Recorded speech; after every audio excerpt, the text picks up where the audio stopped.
at somebody, you got to remember, you got 3 more fingers pointing back at yourself. Do I have any witnesses out there?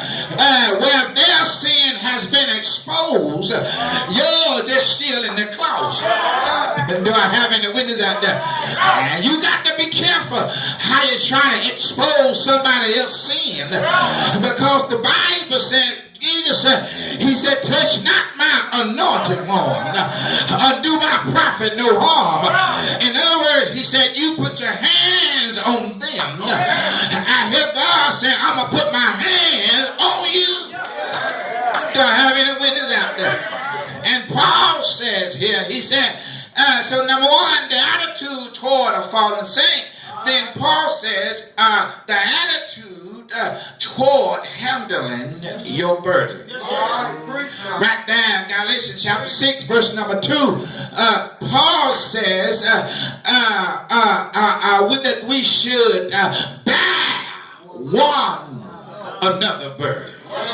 In other words, Paul is saying, listen, while you're waiting on your season, this part of the way of doing, he says, stop talking about asking somebody if you need some help. You know, it bothers me when we have to hide behind the word if. You just walked in my house and I flipped the lights. No lights came on. And when you leave, call me if you need some help. Do I have any witness out there? Now, you just saw I don't have no lights. Do y'all have any witness out there? And Rachel can see I need some help. But we like to hide behind if. But Paul said, listen, man, listen. You say you're holy.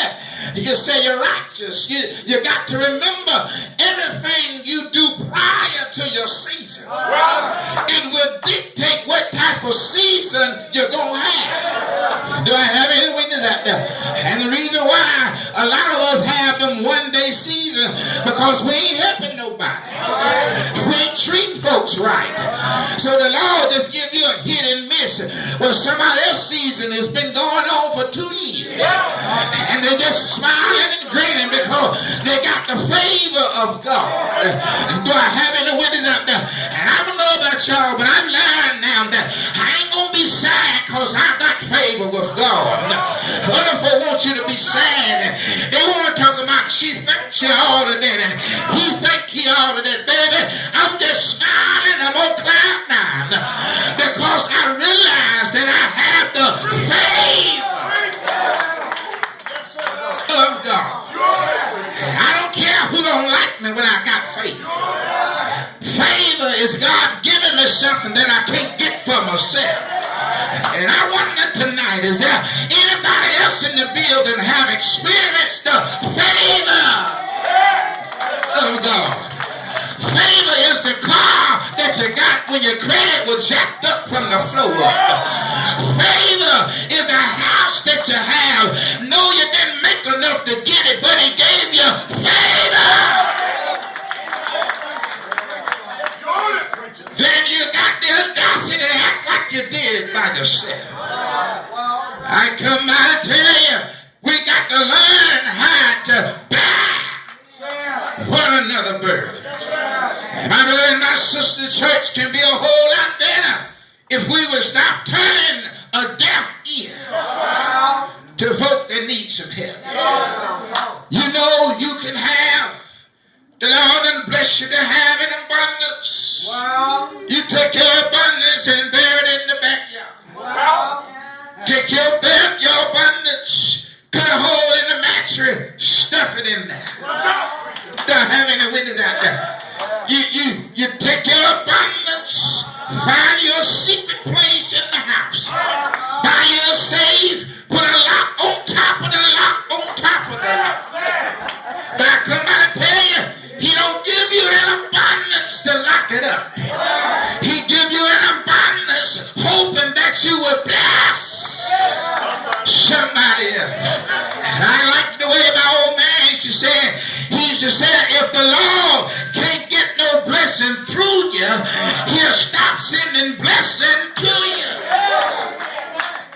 So Paul said, y'all got to learn.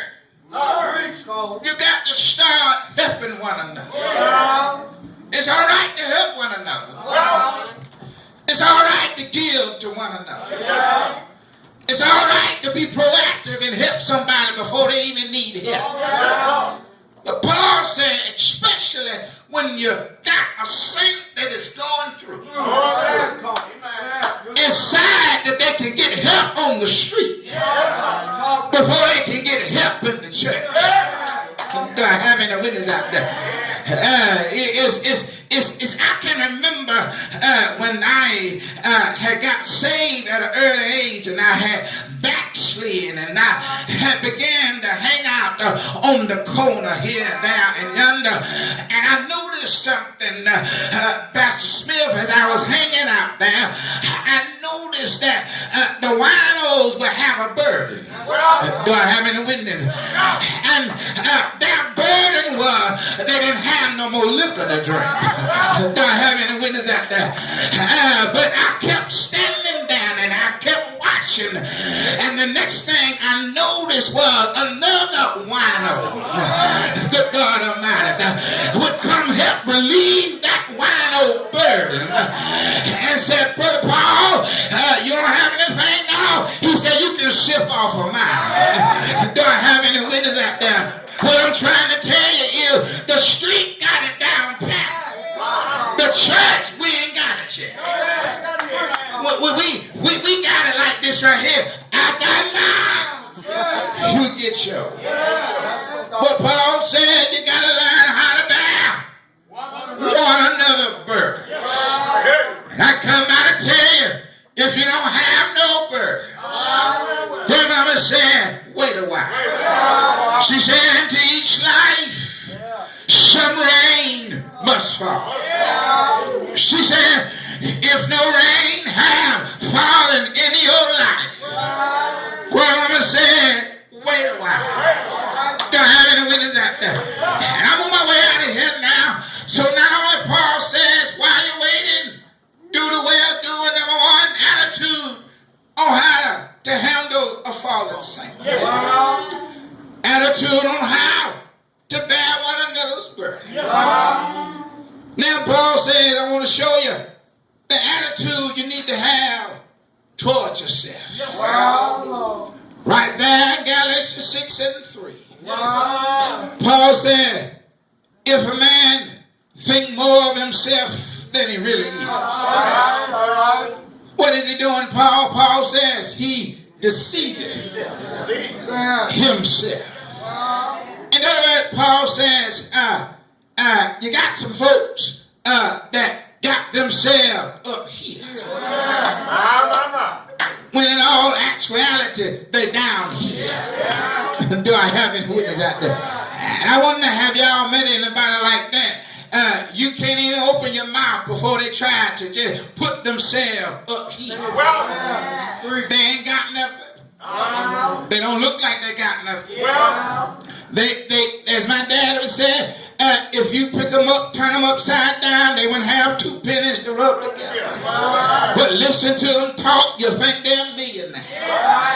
But they will always want somebody to think more of them than what they really are. I've discovered in my lifetime that individuals that talk about money the most, 9 times out of 10, that's who ain't got none. Do I have any witness out there? And I come by to tell you, my brother and my sister, it's bad when you got to boast on yourself.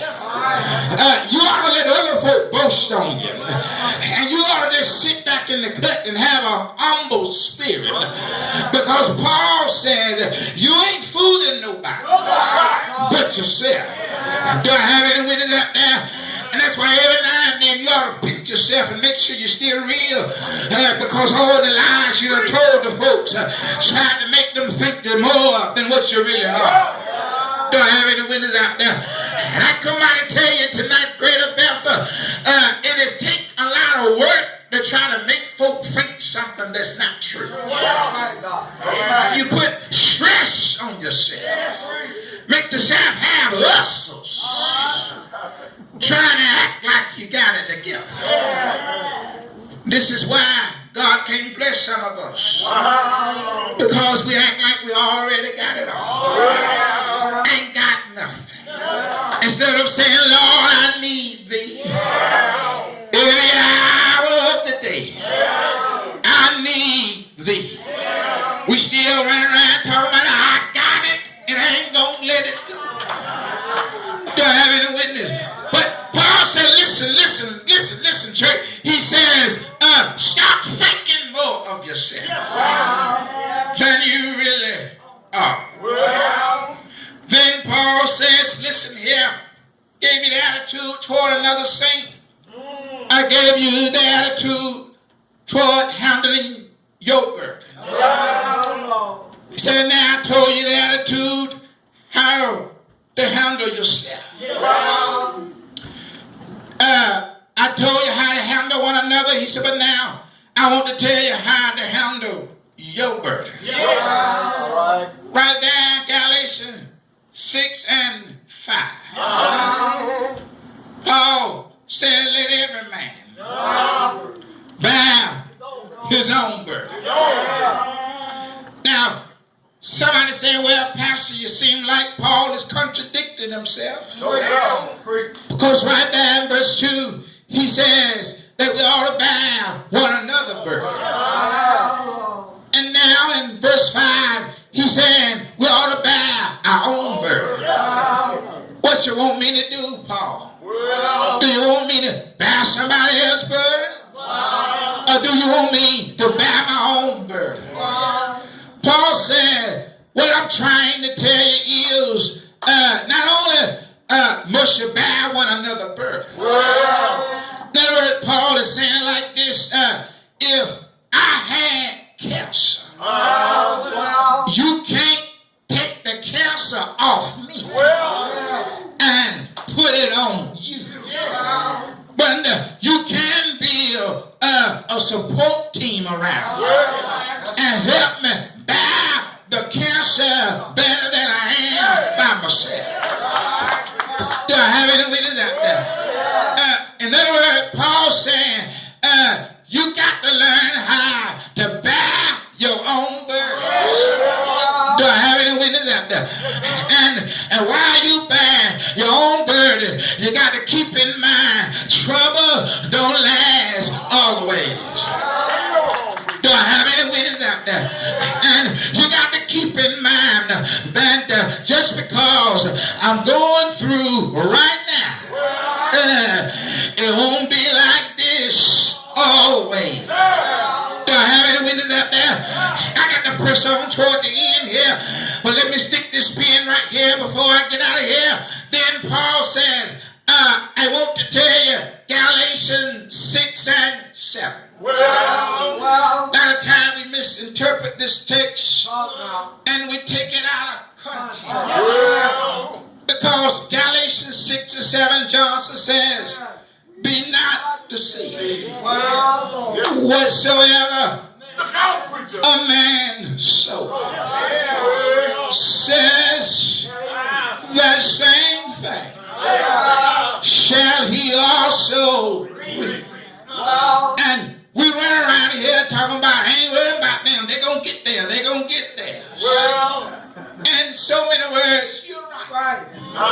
But Paul first reference to Galatians 6 and 7. It is a promise. That's right. And you got to be careful when you're reading the Bible, because every time you see a promise, prior to the promise, there's always a principle. Do I have any witness? So now, Galatians 6 and 7 says, be not deceived. God is not mocked. Whatsoever man soweth, that shall he also reap. That's a promise. Well, Bethel, where is the principle? You know, skipped over verse 6. Because verse 6 said, let them that are taught in the word. Do I have any witness out there? Communicate with him that teaches the word. Y'all didn't get it, did you? Well, let me give it to you out of my New Living translation. It's not a preacher's Bible. I promise you can buy it. And it reads like this. He says, let them that are taught in the word pay the man that teaches the word. And then Paul said, be not deceived. God is not mocked. Whatever you're showing to him, I wish I had help in here. That same thing he shall reap. Do I have any witness out there? And the reason why we ain't reaping nothing, you got it, don't you? You ain't sowing nothing. Do I have any witness? You ought to ask yourself, what have I sowed lately? Do I have any witness? I heard the old preacher said, if you have a need, you ought to sow a seed. Do I have any witness out there? And Paul said, listen, after you done 1 through 8, Lord, Paul said, yeah, hang on in there. Do I have any witness? Because your season is right around the corner. Lord, Paul said, don't get tired in treating folk right. Do I have any witness? Because the Lord, he sees all of your tears. Do I have any witness? The Lord, he knows all about your sleepless nights. Do I have any witness? The Lord knows about your tossing and turning. Do I have any witness? And Paul said, if you will just hang on in there, yes, said the Lord will pay off after a while. Do I have any witness? And I wonder tonight, is there anybody in here that's going to hang on in there? Is there anybody in here going to treat your neighbor right? Do I have any witness? And I don't know how y'all feel, but the Lord has been good to me. I said the Lord has brought me from a mighty long way. The Lord, oh shucks, the Lord, yes, been better to me than I've been to myself. You ought to shake your neighbor's hand and say, neighbor, weeping may endure for the night, but joy, I said joy, yeah, I got your Holy Ghost right on King Peter. Joy, anybody got joy? Joy, clapping in my hand. Joy, running in my feet. Joy, that I have. The world didn't give it to me, and the world can't take it away. Ain't it all right? I say, ain't it all right? Won't you just grab hold to your neighbor's hand and look them in the eye and say, neighbor,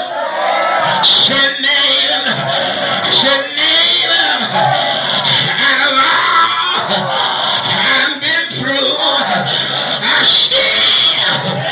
y'all ain't happy. I still got my joy. Say yeah, say yeah, say yeah, say yeah. I got to get out of here, but can I tell you one more thing? Reaping after well doing. Well, tell me, Broderick, how is it that I got a season coming? glad you asked, because one Friday on a hill called Calvary, he died. Anybody know he died? He died on that cross. They nailed nails in his hand, pierced him in his side. He never said a mumbling word. Do I have any witness? They had him laying down, but they lifted him up, and that's what they messed up. He already said, if I'm been lifted up, I swear, yeah, I swear, all men unto me. Do I have any witness? They put him in a barber tomb. He stayed right there all night, Friday night, all night, Saturday night. You know what happened on Sunday?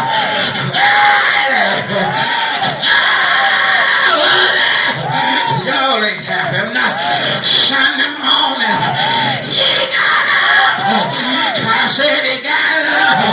Oh, power is in my hand. Shake your neighbor's hand and say, neighbor,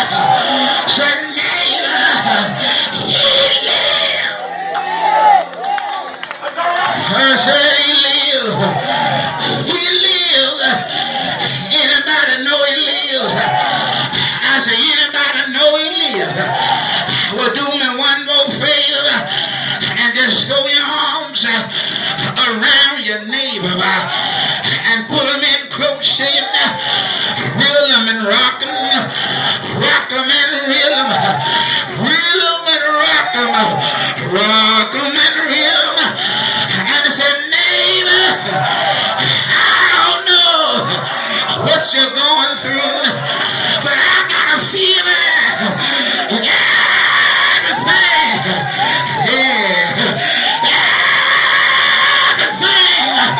It's gonna be alright.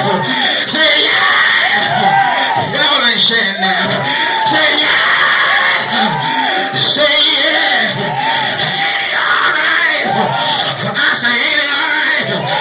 If you know he's alright, then you just stand on your feet now and just do me one favor. And if you know God has been good to you, when you turn around one time, if the Lord had really made a way for you, when you turn around two times, if you know it was nobody but the Lord, when you turn around one more time, do I have any witness? Now, grab somebody and say, neighbor, the reason why